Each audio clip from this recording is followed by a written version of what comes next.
Ma'am, security guard की position के लिए एक कैंडिडेट आया है, मैं उसे अंदर भेज दूं? भेजो।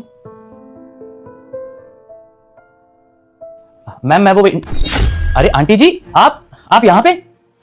अरे सनी, तुम यहाँ?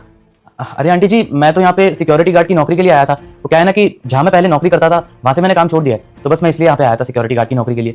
लेकिन मुझे समझ नहीं आ रहा कि आप यहाँ पे क्या कर रही हैं, क्योंकि जहाँ मैं पहले नौकरी करता था आप भी वहीं पे नौकरी करती थी साफ सफाई की, लेकिन आप यहाँ पे इस ऑफिस में। बेटा, मैंने तुझे बताया था ना कि मेरा बेटा शिवम पढ़ने में बहुत अच्छा है और वो बहुत मेहनत कर रहा है ताकि वो एक बड़ा आदमी बन सके। ये मेरा बेटा शिवम है और ये कंपनी इसी की है। क्या ये कंपनी शिवम बाबा की है?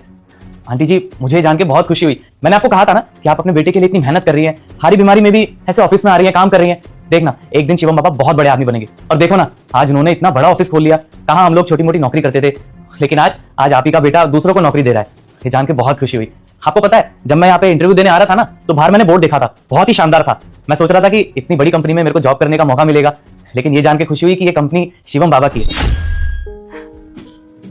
बेटा, ये तुम जैसे लोगों का प्यार और आशीर्वाद ही है कि आज मेरा बेटा इतना कामयाब है और इतनी बड़ी कंपनी का मालिक है कि हम लोगों को नौकरी दे रहे हैं। नहीं नहीं आंटी, ये तो आपकी मेहनत का नतीजा है जो शिवम बाबा आज इतने बड़े आदमी बन गए। अरे आंटी जी, क्या कर रही हैं आप? अरे आंटी जी, आपको तो बहुत तेज बुखार है और इस हालत में भी आप ये काम कर रही हैं। आप एक काम कीजिए, आपको ये काम करने की जरूरत नहीं है, आप घर जाइए, आराम कीजिए। नहीं बेटा, मैं घर नहीं जा सकती।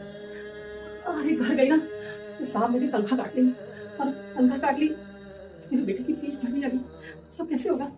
कोई बात नहीं, कर लूंगी सब। नहीं आंटी जी, आपको ये करने की जरूरत नहीं है। और अगर आप घर जाके आराम करोगी, एक दिन की तो छुट्टी होगी, अगर आपके 100-200 रुपए कट भी जाएंगे तो कौन सी बड़ी बात हो जाएगी। आप घर जाइए, इससे कुछ नहीं होगा। आप जाइए घर, आराम कीजिए और दवाई लीजिए। बेटा, मेरी तनख्वाह इतनी ज्यादा नहीं है 100-200 रुपए कटवा लूं और मुझे कोई फर्क ना पड़े। जानते हो, मेरा बेटा बहुत मेहनत कर रहा है पढ़ने के लिए।